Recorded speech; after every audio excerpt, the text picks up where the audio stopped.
Okay, so welcome everyone to today's webinar where we're looking at an overview of Queensland with Disability Network's project getting on the NDIS grid.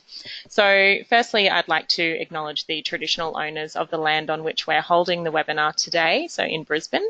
They're the Turrbal and the Yagara people. I wish to pay my respects to their elders, past, present and future, and acknowledge the important role that Aboriginal and Torres Strait Islanders play in our society.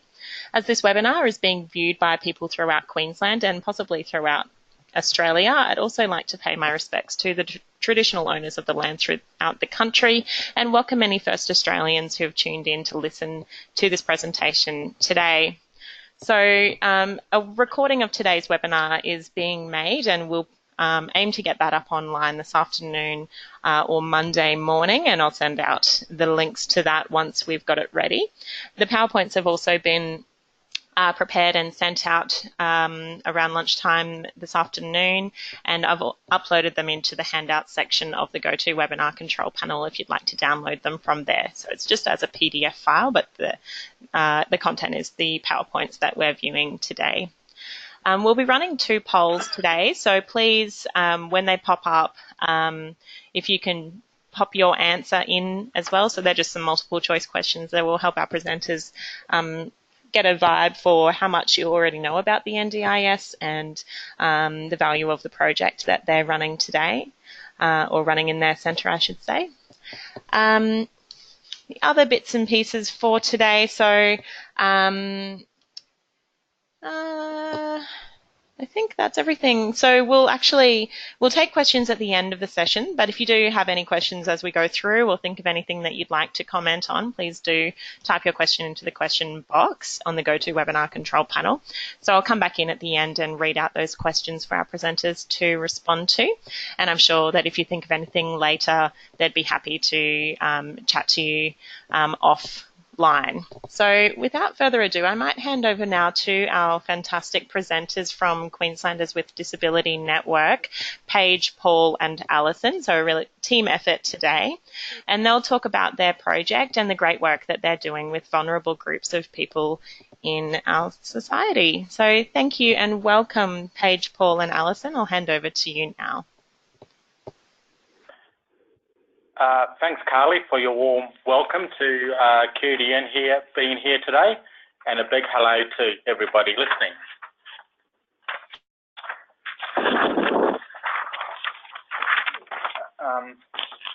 Hi, I am Paul O'Day. Have a look at the photo and I will introduce our presenters. Sitting in the front row, we have Paige Armstrong, who is the CEO of QDN. Standing in the back is Alison and myself, and we are Getting on the Grid peer leaders. We are your panel this afternoon. Let's start the afternoon with a poll question. Carly, can you launch the poll question, please?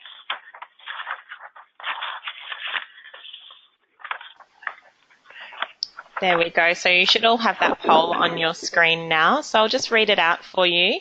What do you already know about the NDIS? And the options are nothing, something, or a lot.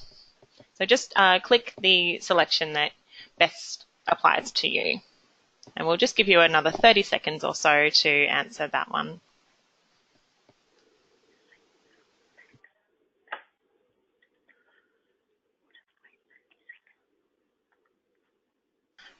Okay, so everyone's voted and that's really awesome.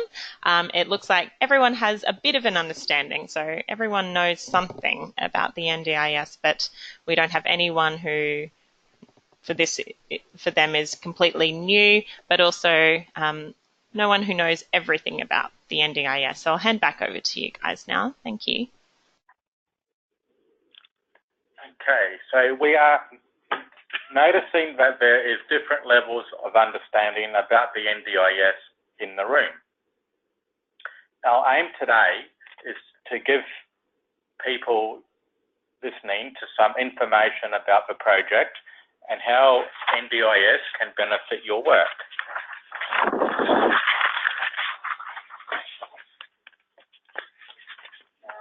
Okay, so thank you for squeezing us into your last afternoon of the working week. We are going to talk to you about understanding the key messages in the NDIS, learning about the Getting on the Grid project and why it's important to you, and finding out ways you can work with Getting on the Grid project to help your clients to access the NDIS. I would now like to hand over to our CEO of QDN, Paige Armstrong. Hi everyone. We thought that just before we talk a bit about why the project's important to you and the NDIS is, we might just tell you a bit about QDN because we're not sure who knows what about us. So our organisation is an organisation of people with disability for people with disability. We're a statewide network of people. Our members include people with intellectual, physical, sensory, psychosocial, cognitive and learning disabilities. In fact, virtually every every disability type is probably represented across our membership. We've been around for about 15 years, just having a 15-year anniversary last year.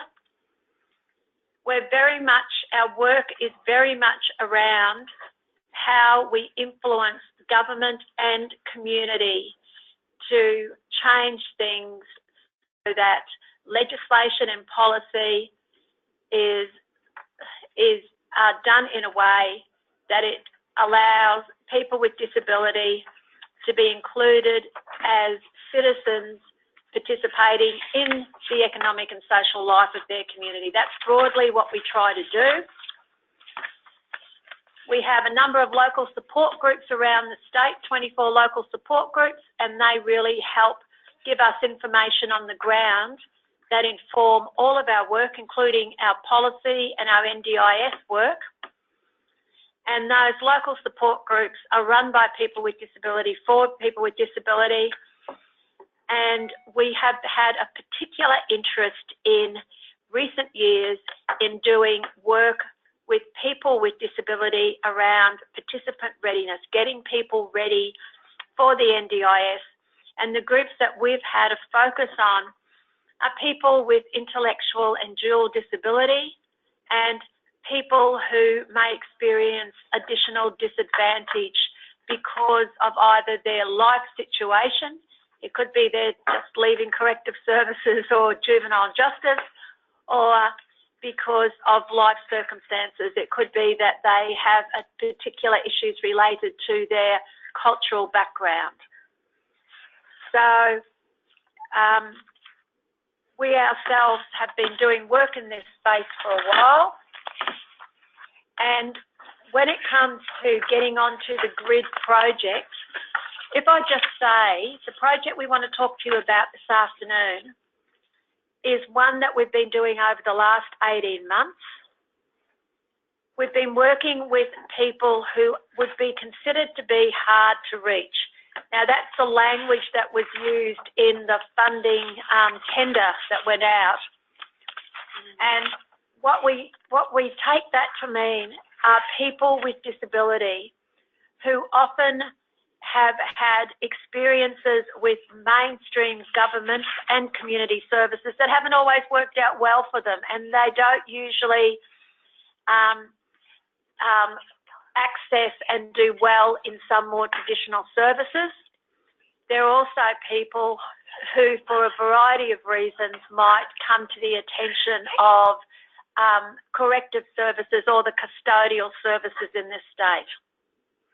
The project we've been doing has been funded through the Department of Social Services Sector Development Fund. So far, we've reached over 2,000 people to date, and by 2,000 people, I'm primarily looking at people with disability, but we have also worked a hell of a lot with people in a broad range of community organisations. And if I turn over to Ellie, do you want to talk a bit about the people that we have been working with, what this Getting on the Grid target project is targeting? The people we are working with are people living in supported accommodation, caravan parks, social housing, people who are homeless, people who are leaving child safety, jails, juvenile justice in LGBTIQ communities. We're also working with the workers who work with these people. I mean groups of people there. And we're also working with people with disabilities. Now I'd like to hand it over to Paige.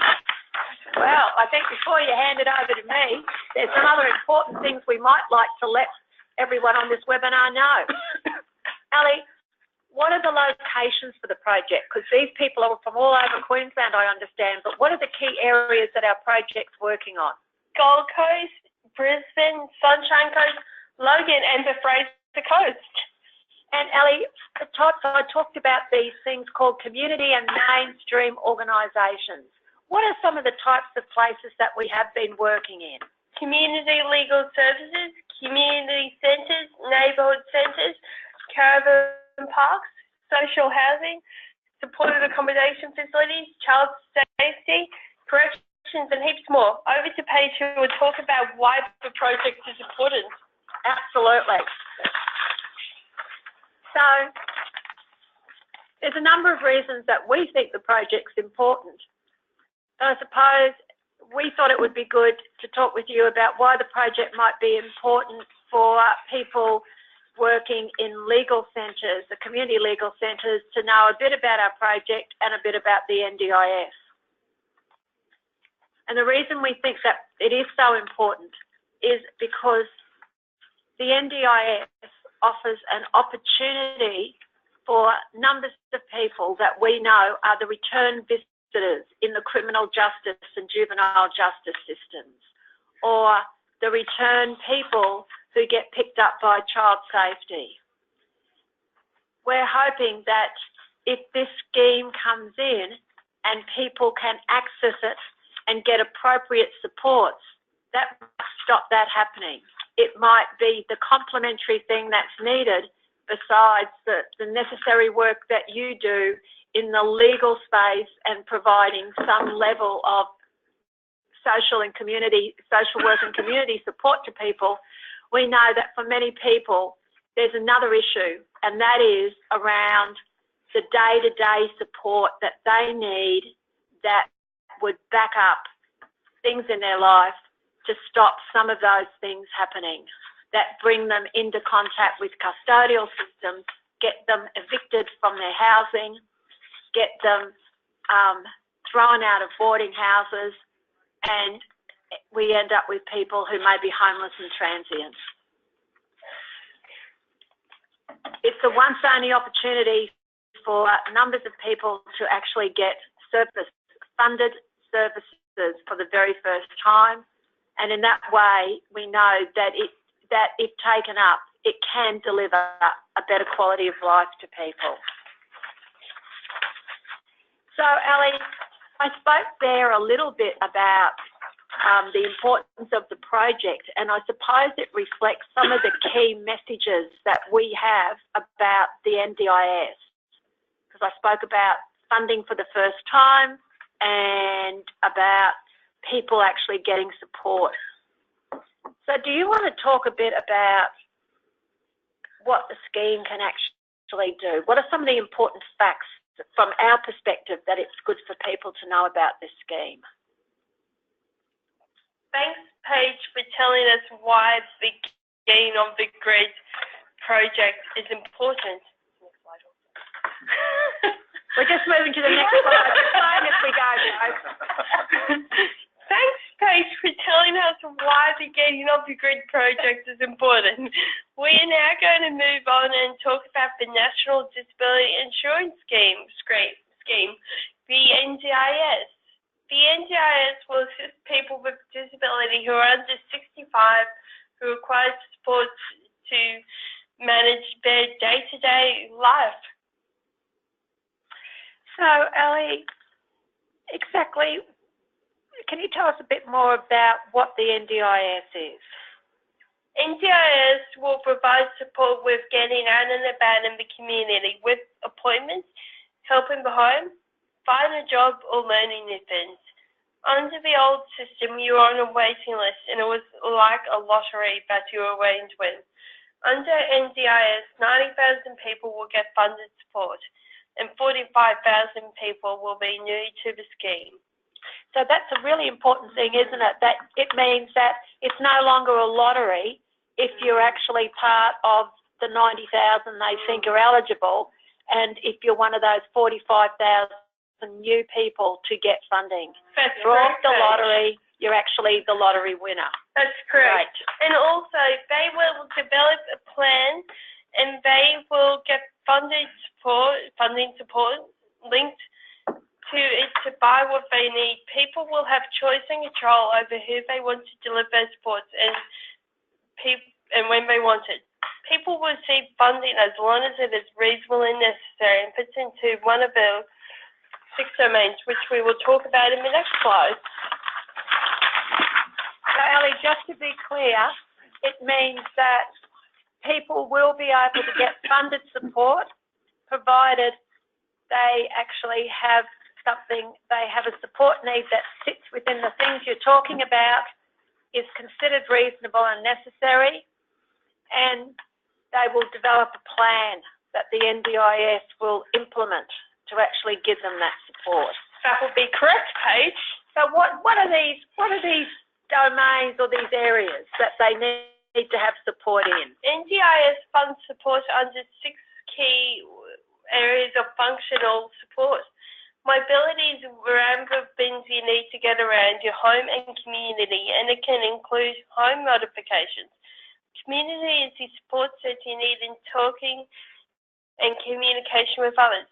Self-management is the support that you need to do things and make your own decisions, choices. Self-care is the support to look after yourself.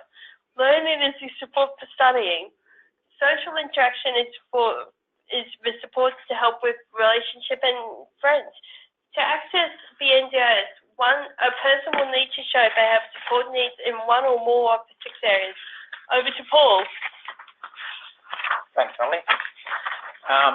And Paul, just before you speak, I was going to say this is also perhaps one of the most important things we think that people need to know about the NDIS. Yes, it is. So the NDIS is free and is not means tested. It will not affect disability support pension or other Centrelink support payments. Here are some more other important facts about the scheme. And perhaps if we add some more facts about the scheme at the end, I was going to say, so for some of the people, I should say, that community legal centres come in contact with, we think that those people may have a disability that fits under the National Disability Insurance Scheme criteria, and we think that they could have support needs that we've just outlined, and that provided there is some way that they are supported to register to access the scheme, might have an opportunity of actually getting some funded supports, and those supports delivered in a way that best works for them. Because that's the other thing about this scheme bringing with it choice and control. It means that people who haven't done well in traditional mainstream and community services might have a chance of getting a different support arrangement that they actually like and may continue using. So if I move on to talk a bit about the GRID project, because really the GRID project came from the things that we've been talking about. It comes from the fact that being a member-driven body, we are particularly concerned that people who are more marginalised, who are more vulnerable, also get information about the scheme in a way that works for them and have some opportunity to put their hand up and indicate, or to actually say they want to be part of it or they don't want to be part of it. But we feel they need to actually get some information and to understand what's in the scheme for them. So the approach that we've been using in the project, and I should start by saying that this project is one that's been put together by 5 organisations, not just QDN. So we can't take all the project, all the praise for putting this work together. 5 organisations worked towards the proposal for funding, and 5 organisations are overseeing the work. So those organisations are the Queensland Council of Social Services, and community legal centres are connected through and under your peak body, just as 11 other peak organisations come in and are part of the Queensland Council of Social Services, which is why it was excellent having them on board, because they've got the peaks. They relate to statewide peaks for neighbourhood centres, for social housing, for emergency and food relief, for a number of other key services that the groups that we wanted to work with will connect with. Other consortium partners are MICA Services, with a long history in working with people who are transient and homeless. The Community Living Association, a proud history, and many of you might know Maury O'Connor, who's worked for many years in the areas of child safety, juvenile justice and corrective services, and Maury heads up CLA. And the Community Resource Unit, who are another community-based organisation with an excellent track record around research and evaluation. And given the type of project we decided to run, we definitely wanted someone who could independently evaluate whether it was being effective or not. Other key things about the project itself is, we've said here our approach. One is, there's a number of organisations that have come together to share our skills and expertise around what works. QDN's expertise is we're good at knowing what works in engaging with people with a whole range of different disabilities and how you put information together in a way that works for them, as well as being able to pick up on what are the key important things, not necessarily what a government policy or what like an NDIS flyer might say, but what's going to be the buy-in phrase or the key message for a person with disability. The way that all the organisations have a strong commitment to social justice, a strong commitment to empowering people who are more vulnerable and marginalised. The processes that we use with all our work is one where we work with the actual participants, the people with disability who have experience of the varying groups and settings that we're working with. So who have experience of living in the old hostels, people who have been part of the child safety, juvenile justice or corrective services system, people who have experienced that transience and homelessness, etc. We've got a group of 12 people with disability with that lived experience that have come together and have acted as our peer leaders in this project. They're the people who have led the way in assisting us to look at how we design the project, how we design the approach to the work, the tools, the resources, the lot, and have also been people who are out actually undertaking some of the activities with us as co-facilitators. We realised right from the beginning it was very important that we work with frontline workers, because frontline workers are key, whether they're in a government housing service centre, a legal centre or a caravan park. They're key to actually making contact with the groups of people we're trying to make contact with and to give information about the scheme and project, as much as we thought it was great that we must engage with people that fit within the target group. And I think we've talked about our consortia partners, but most importantly, I want to hand over to Paul, who's going to talk a bit about the role that those key leaders have had in helping us co-design some of the very powerful resources that we've been using that have worked so well with people with disability. And in fact, many community workers also like those tools, I've noticed. So Paul, over to you. Thanks, Paige. So I am one of the peer leaders on this project. There are 15 of us. We came together in March 2017 to talk about the project, to think about good ways of working with people with disability in this group and how to best talk to people and get them involved and wanting to talk to us. We have had lots of co-design days together as the project peers. We are all working to deliver on the project too. It's really great to see what a difference it makes to have peers doing the work. We know the issues, we have lived the experiences, and we can talk to people in different ways. I have a couple of favourite ways to get people to learn about the NDIS. The first one is a fun way to learn about the NDIS through a game of bingo. We have lucky door prizes to make sure we get people to come. We use bingo in supported accommodation and neighbourhood centres.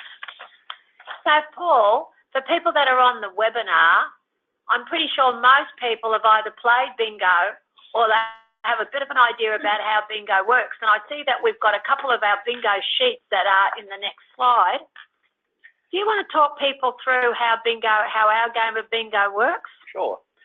It's the same, but with a little twist to the thing, yeah. So it's the same as playing the bingo we all know. There is a caller and everyone has a bingo card in front of them. Each number has a fun NDIS fact attached to the number. All right, so how about we give them some examples of what we mean by those calls? Sure. The NDIS facts. Sure. So, for example, yes, let's play. Let's pretend we're all playing bingo for a moment. All right. So, Zero, you're my hero. NDIS is free and doesn't cost you anything. It won't affect your DSP or Centrelink payments. Number 29 is Rise and Shine. The NDIS can provide support if you are unable to get out of bed because of lack of motivation or physical limitations. Number 81 is Stop and Run. Mobility is one of the 6 domains of support. If you can't get out and about in your community independently, including being unable to travel on public transport because of anxiety, then you may be eligible for the NDIS. So, Paul, there's some of the calls. And so what happens once a person gets a row? When they have a row full on the card, they call bingo, and they recall one important fact about what we have said about the NDIS. The winner then gets a prize. And that is an important part, Paul, isn't it, that we know? We know that by giving those prizes, you'd be surprised the number of people that remember some of those important facts about the NDIS. Yes, that's correct, yes. Yeah. So people have told us that they like the idea of playing bingo as they have fun and win prizes.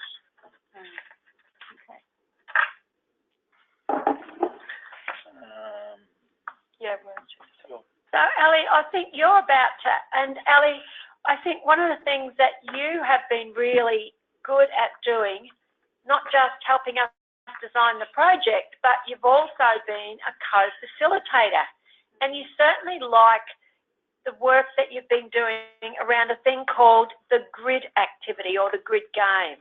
So do you want to talk a bit about that? Hi, that's me, Alison, on this grid slide with my grid in front of me.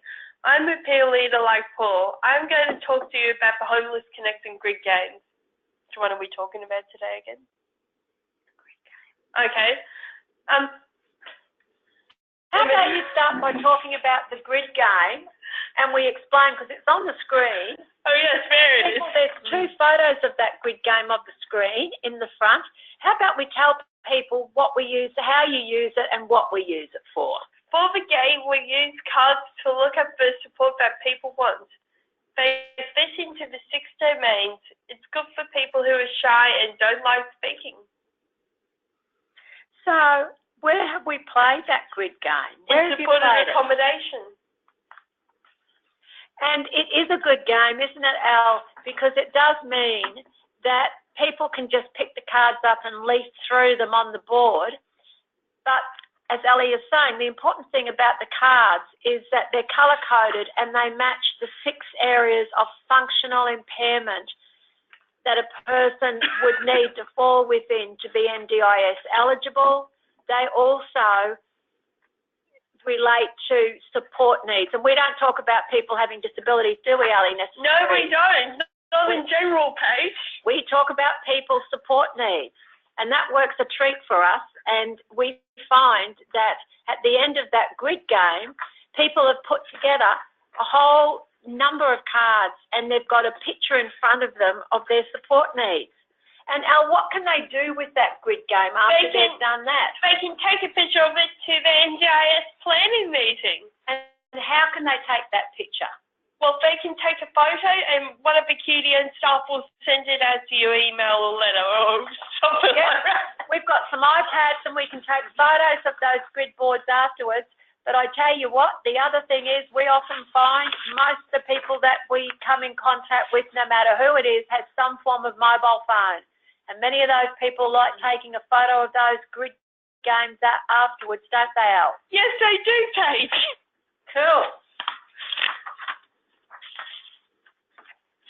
I suppose one of the ways that we've tried to give some clear but very simple messages also as part of this project is through the imagery that we've been using. And there are a number of things that we have purposefully done. We have designed T-shirts, we've designed a bit of artwork, we've designed posters. And they all carry some key things with them. Al, do you want to talk about the T-shirts and how we find those useful? Well, Paige, the T-shirts have come up with all our wonderful 15, if I'm correct, or is it 12 now? Co-Facilitators, and we've designed that, and people have come up to me and actually asked about them, and they want, and a coffee shop in Brisbane want to get T-shirts from us. So hopefully there's no people studying law doing that. Well, there may be people studying law that do it. Because quite frankly, our T-shirts have become a walking advertisement, not just about the project, but about the NDIS. And so is the art, which you can see on the pictures of people with words around it. Absolutely. And what we find with our T-shirts and some of the artwork is that we can leave those T-shirts. They're some of the prizes we might give away in the neighbourhood centres or in the supported accommodation facilities or in the public expos that we go to, and people end up wearing those T-shirts and other people ask them about the T-shirts. The artwork that's on the screen is some of the stuff that's come out of another thing that we often do is that we've used the artwork because we go to places and we might do art barbecues where we'll actually put on some food and we'll have an artist with us who will actually draw people's stories in a way they can either take a bit of that story with them or we'll put it together as a storyboard and we'll leave it at places. And up on the screen is a picture of one of the storyboards that we put together after we were at a recent event, and that's staying with the community service as well. So I suppose we've talked a bit about some of the ways that we've worked with people with disability. and some of the approaches like the bingo, like the grid activity, it's also important that we've talked about how we use imagery a lot, but I suppose what might be important for people here to know on the webinar is that we also have been doing a lot of that work with community organisations, and when we talk about mainstream, we're talking about government agencies that have a lot of direct contact with our target populations, and their departments of housing, corrective services, juvenile justice, child safety, justice and attorney generals. You sort of know the GIST, public advocate's office, etc., public guardian's office. So we've been doing some work, and our focus is in giving information to people in those government agencies, and importantly in any form of community agency that might link with people that are part of this target group. So that might be your neighbourhood centre, but it also might be your PCYC. It might be an after daycare place that is picking up children or families of people with disability generally. You name it, we will actually go to it. We do a lot of work with faith-based and the voluntary groups that are going into places.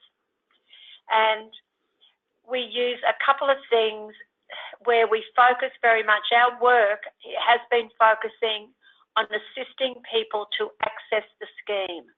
We sort of said at the beginning, we flashed those numbers up, but given there are 45,000 people in Queensland that could now get funded support for the first time, we're finding it's going to be really important for people to get some support to register to access the NDIS, because if you can't be part of it if you can't even register to get into the scheme.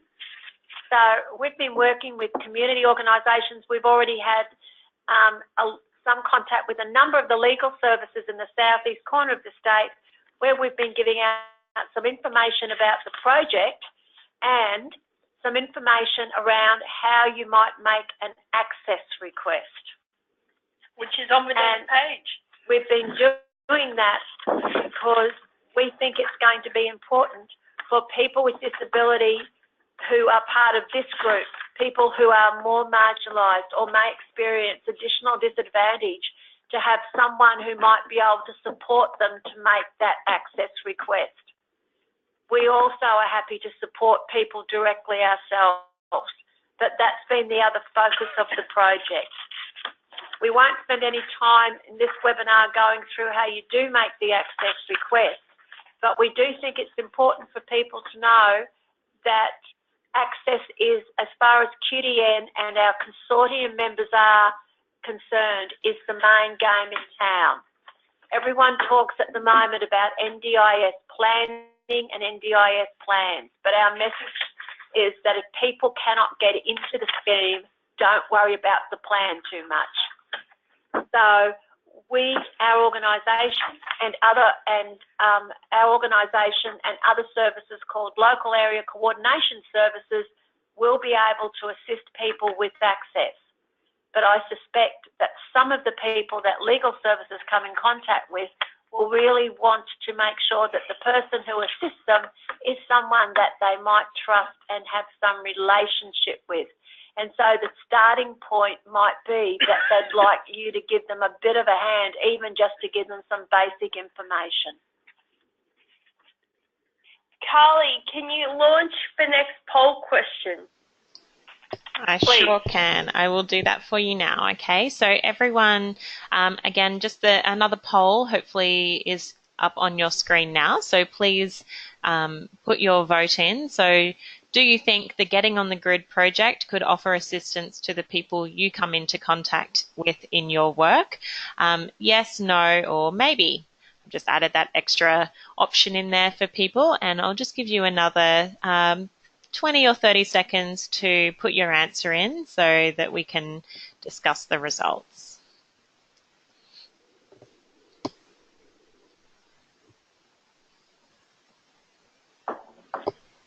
So the votes are coming in, which is fantastic.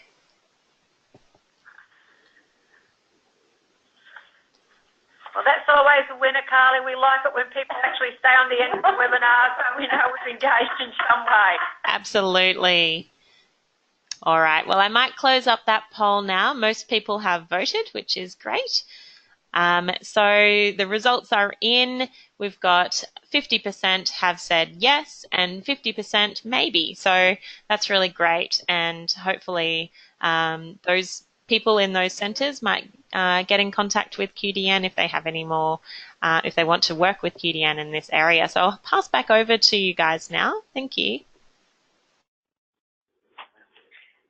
Thank you for your input and answering the poll question. We can see that the project can be helpful to clients of the community legal centres and to workers. Now, Paul, do you want to speak next? So,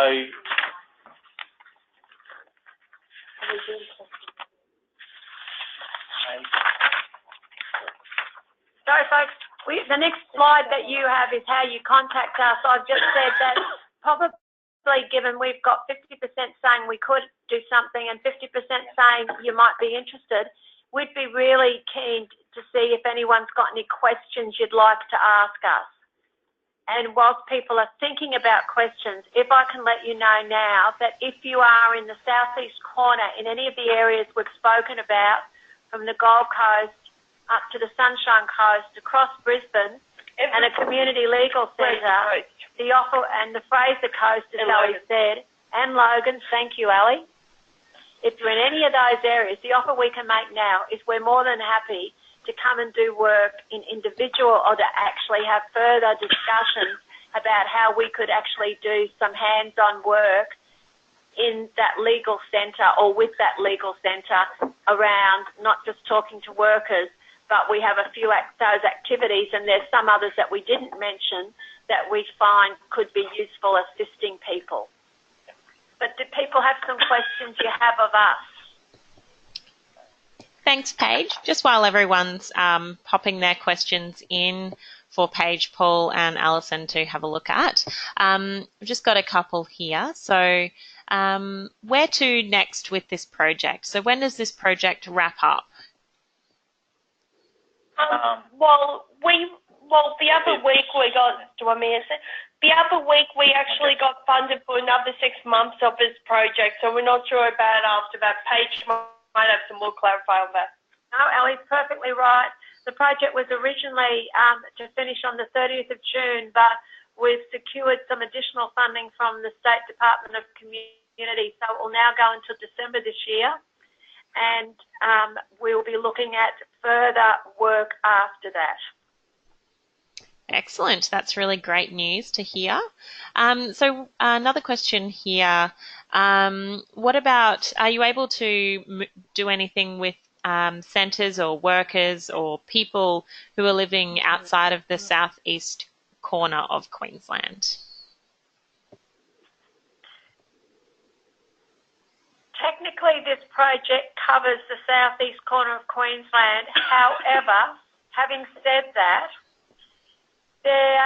depending on where it is, there is a possibility that we would definitely be able to do something.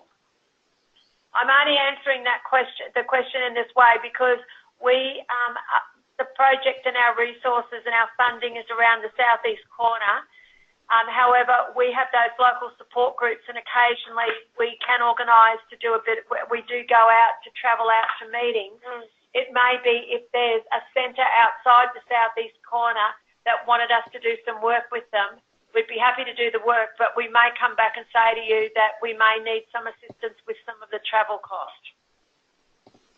That sounds more than reasonable. So if you are outside of the southeast corner of our state, there may be some potential for you to work with QDN and their partners around getting some of the getting on the grid project happening in your area. So that seems to be all the questions that have come in so far. So just a reminder, if you do have any questions, you can type those into the question box. And again, if you think of some extra questions later or after you've had a chat to your centres and you'd like to be involved, if you haven't already been involved with the project, please feel free to email those through. So that's probably everything for today. So I think on behalf of everyone... Oh, yes. Sorry. Hello. Yes. Sorry, Carly, just before you finish, there's a couple of other things that we just wanted to say. If we could let everyone know that in relation to the role slide, but so that people do know that the NDIS has rolled out across most of the state now and is about to roll out in the southeast corner in the areas that we've been working this year. There will be a last bit of rollout from next year the last bits to roll out will be the Sunshine Coast and a bit of and Caboolture. But most of the scheme is expected to roll out roughly in the next 12 months. We can tell you now, based on the stats that we have from the NDIA and the Department of Communities, that in every area across Queensland where the scheme has rolled out, from Townsville, which was the first rollout area where they rolled out 2 years ago, they have still not reached the numbers that they need to reach of new people coming into the scheme. They're still looking for scheme participants in every area of this state. They are well below the numbers that they need. They cannot get that access into some of the new people. We think there's numbers of reasons for that, but one of the most important reasons is that there hasn't been a lot of outreach work, working closely with community organisations around people that fall within some of the target groups that we've been talking about this afternoon, and where there needs to be some very easy to read information and some front up assistance around just making that first telephone call to register to be part of the scheme, etc. So just one last plea that we want to leave people with today is that around all of Queensland, there is still room for people to be part of the NDIS, and there would still be opportunity for legal centres to assist people to be able to register to be part of the scheme. And I think there's some information that's really important we want to give about how you might be able to contact us unless I'm wrong, Paul. Yeah, there is. Something else that we need to tell people. So if you would like to stay in touch with the project, you can contact us by phone, email, or on our website, which is on the page that you're looking at now. So, yeah. And final thing, if I'm correct, we would like to thank the lovely Carly, who has been working behind the scenes to make the webinar possible. Thank you for listening today and have a great weekend. Yeah, thank you. Thank you. Thanks, everyone. Thanks, Paige, Paul and Alison. My pleasure. And on behalf of everyone watching at home, thank you so much for presenting today about your Getting on the Grid project. There's definitely some great learnings for community legal centres and other services who are working with people with disability, and for those who are working with particularly people who are involved in child support and the justice systems. I want to commend you on your project so far, and looking forward to seeing the next 6 months and the evaluation of the project at the end. So I will finish everything up today for you. Thanks for joining us. The recording will be up on our website hopefully this afternoon, if not Monday, and I'll send that information out to everybody. Please take the time to fill out the survey that will be sent out as well, just so that we can provide some feedback to our presenters on their session today. Cheers, and looking forward to seeing you at the next webinar.